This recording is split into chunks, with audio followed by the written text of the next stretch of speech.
we have, like, according to different temperature scenarios, there are estimation of how many glaciers will lose mass in the future. And yeah, it's not really optimistic. In the Alps, for instance, by the end of the century, most of the glacier will be disappeared, even with an optimistic temperature scenario.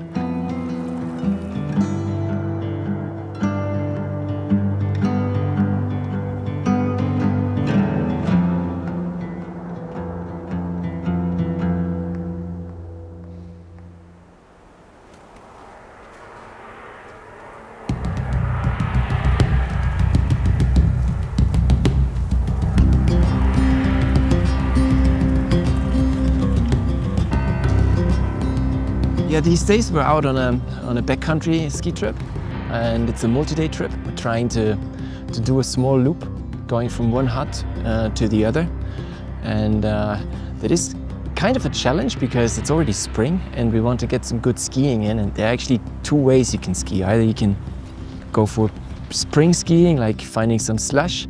There you need to get the timing right, or you could also try to find some powder.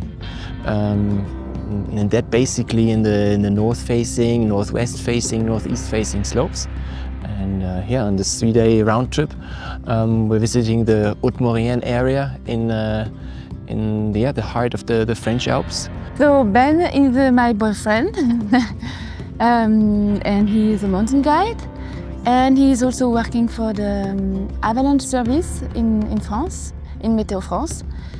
And he is passionate about mountains. It's skiing and climbing and skiing and climbing.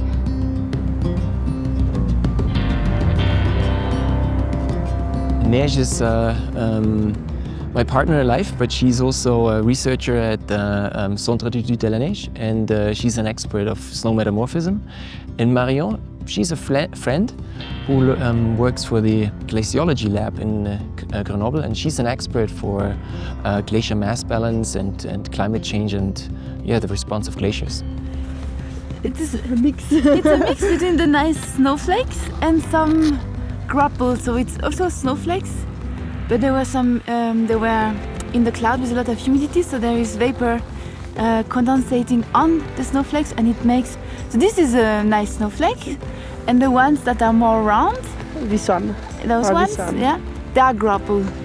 No, but it's interesting because like this we will know what kind of snow we can ski tomorrow. So it's not work, yeah. It's more for pleasure. For pleasure, yeah. Always happy to get to the hut.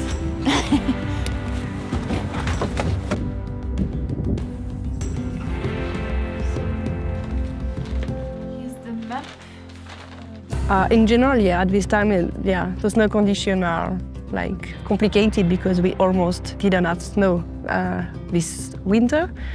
But thanks to the last snowfall event, I feel at least there is some snow. So Neige and Marion, they have some things in common. They both really like winter, and they really like the snow, and they really like to ski. And very quickly we take decisions and we're on the same wavelength. But they're also kind of different. Marion is a young mom. She has a daughter of 15 months. And before the trip, she told us, "I'm not going to take any risks." And we can totally understand that. And we also don't want to take risks. But I think the decision or the choice that you make as a young mother is again different. What do you think? Then we will skip maybe these huts to go directly to Refuge Beclé-Bolsé. Maybe in this condition that makes maybe no sense to go to Refuge du Roc de la Pêche as we planned. Exactly, we're still looking at a considerable avalanche danger. Yeah. And those aspects, they're really the concern of the forecast, exactly. Keep this one and go directly to this one, yeah. to the tour there. Yeah, I like that idea, yeah.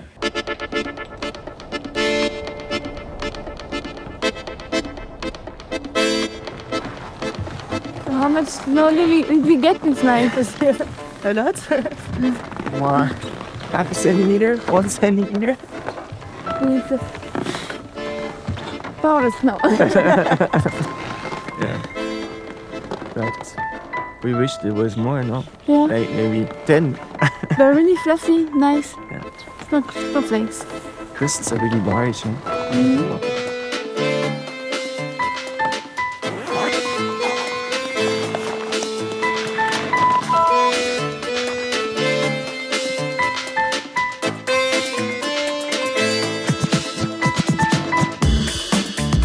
The area that is already sunlit, we take a right, we climb those gentle slopes. Yeah, because there's no track. Yeah.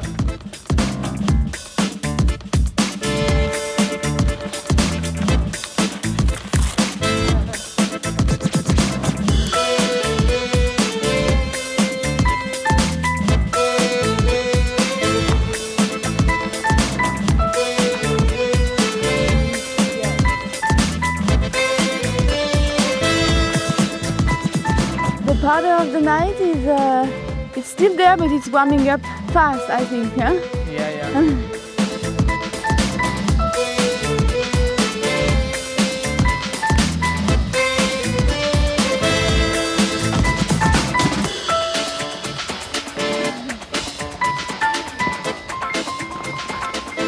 Yoo-hoo! Bravo!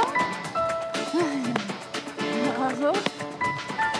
Amazing. We have the écran on this side and the Mont Blanc on this side.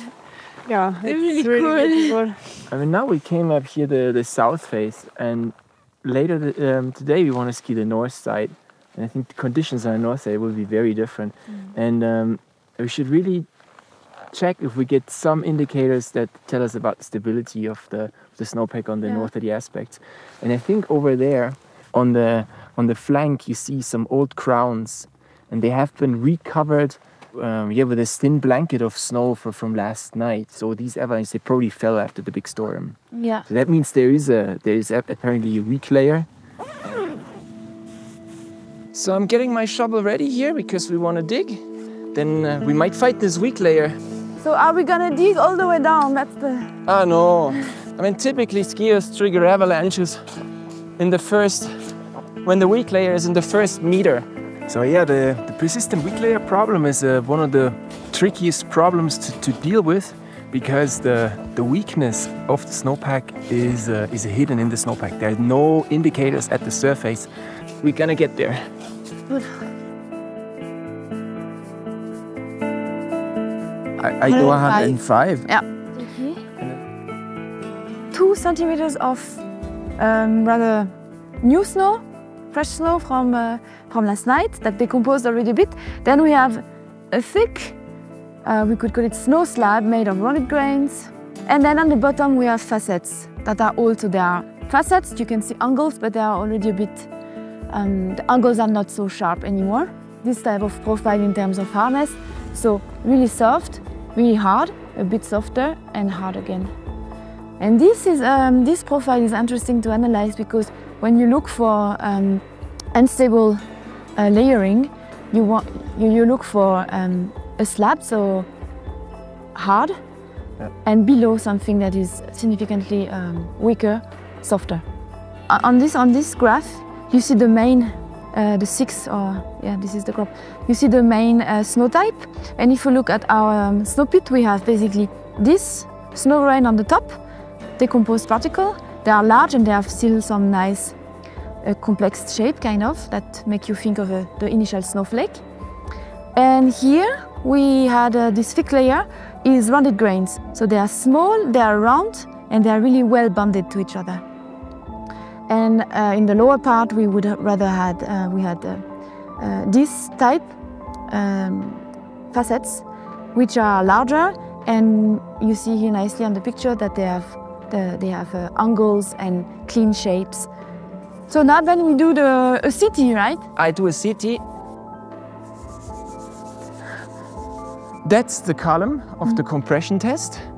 It's 30 by 30 centimeters, and we isolated the column all the way to the weak layer. I will tap now on the shovel 10 times from the wrist, 10 times from my elbow, and 10 times from my shoulder. In total 30 taps. 1, 2, 3, 4, 5, elbow.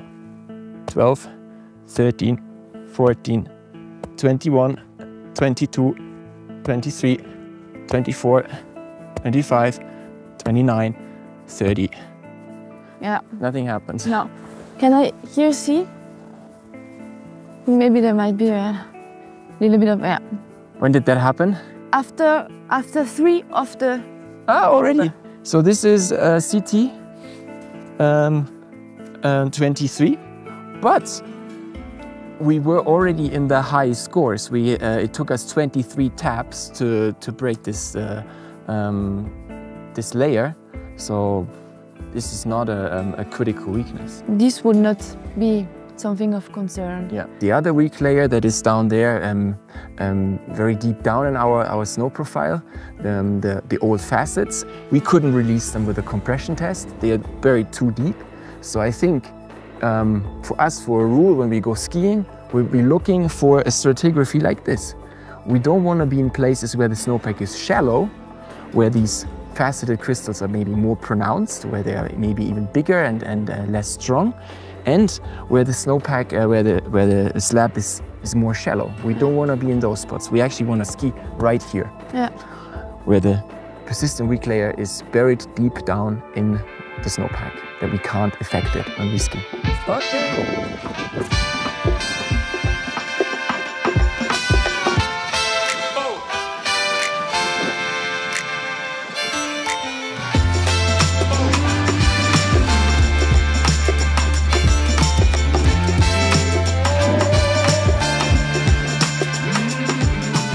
So if you're putting out public forecasts, and in particular public forecasts that are relevant for the safety of the population, there comes a certain responsibility with it. I don't think it's a good idea to take this on a personal level, in the sense that if I put out a danger level 4 today, there will be less accidents. Or if I put out a new snow problem, people will be warned in a better way. You need to be coherent, you need to do the best description and the most precise description, and this is your job. But still, it remains a forecast, and yeah, this is the problem with the forecast. And there's always some uncertainty involved with forecasts, in particular if they concern the future.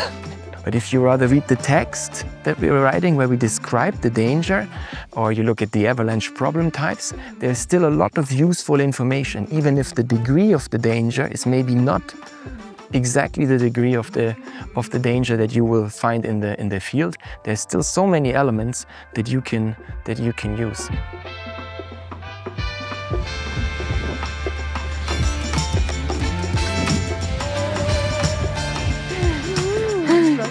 Cool turns, it was perfect. It was a pretty good ski, huh? Yeah, it was excellent. Yeah. Super. Yeah. And the weather is just perfect. Everything is perfect. That's really the beauty of springtime skiing. No? When you go to higher elevation, the conditions are so different. Yeah, you're down in the valley, it's spring, flowers, the trees are blossoming, you think it's over. And actually you go up and you ski powder ski.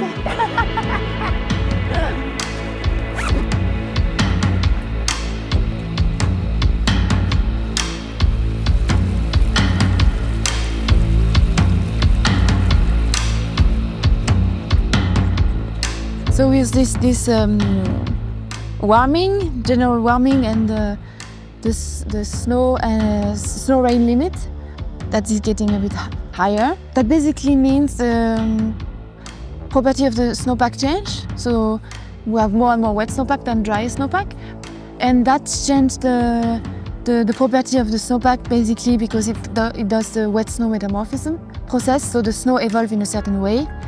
That makes bigger grains, rounder grains, and those grains tend to absorb more, for instance, of the solar radiation. So if you have very fresh snow and those melt forms, there is a big difference in how much they absorb the solar radiation. Fresh snow almost reflects back all, while rounded grains would absorb more. So for sure there is, so that means it warms up even more. So at the end, this snowpack will, in this situation, it will tend to melt faster.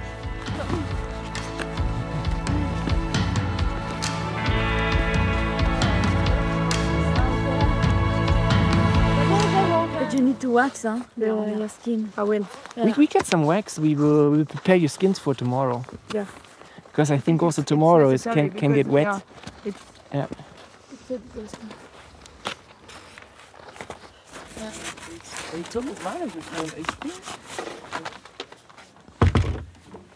Cozy spot here. Yeah. Yeah. So tomorrow, what are we gonna do? Hmm.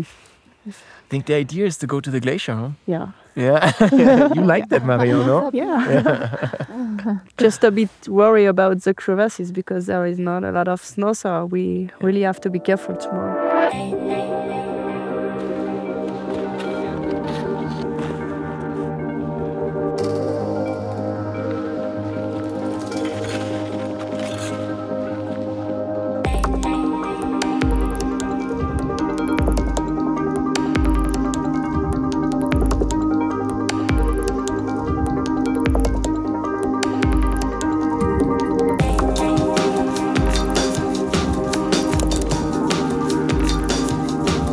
So today we are on this glacier just to enjoy the snow and the very beautiful view.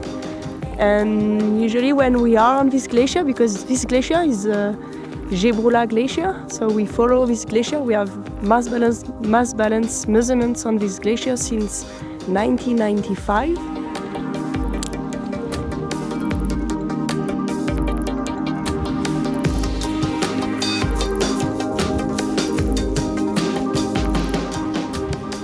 So if you look at this serac, in the ice you can see like dark layers. These layers correspond to a summer layer because during the winter time the glacier is accumulated mass. So then this snow will become an ice. And during the summertime, during the melting season, there is like a lot of deposition on the glacier. So at the end of the summer, the snow is darker, is much darker. And when we do our measurements to know if the snow is from this year or last year, we are looking for this layer.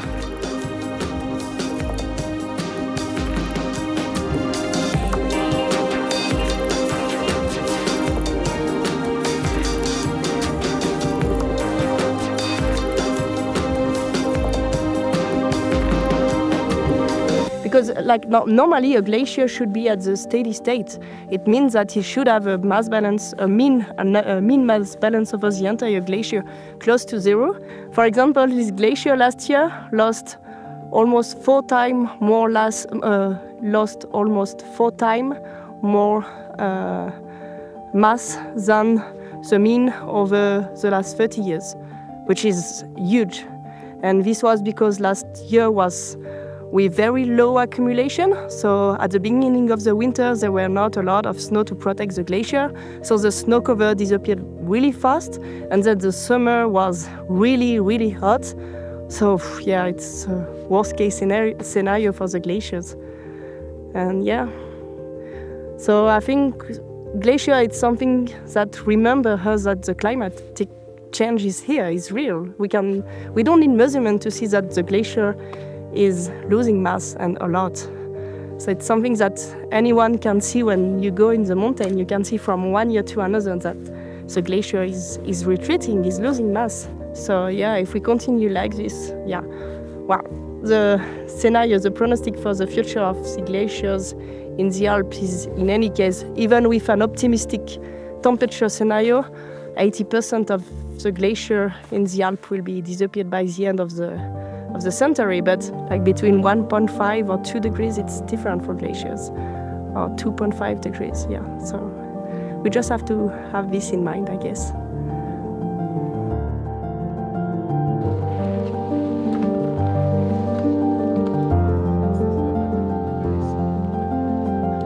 I think it's warm enough. I dropped the stone in the southeast face there, and it was soft. So I hope.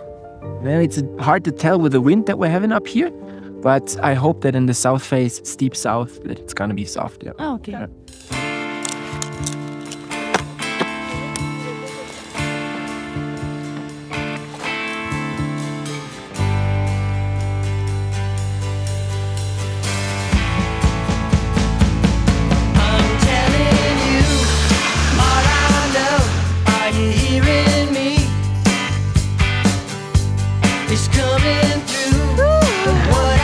job!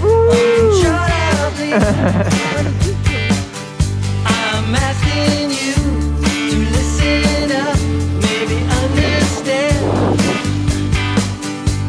It's all I have to give you. It's my helping hand.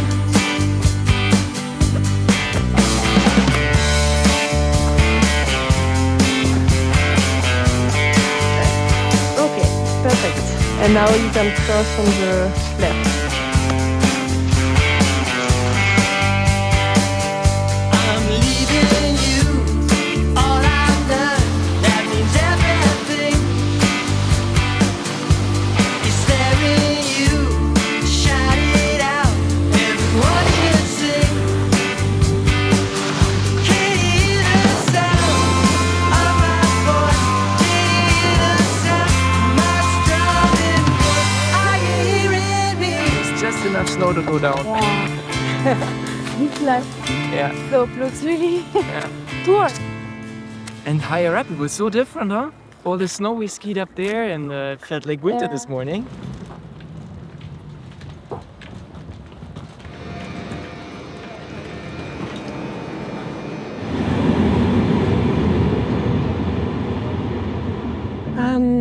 When I started to study glaciology, it was a bit more than 10 years ago, at least I was aware about the condition of the glacier, and it's not surprising what's happening now.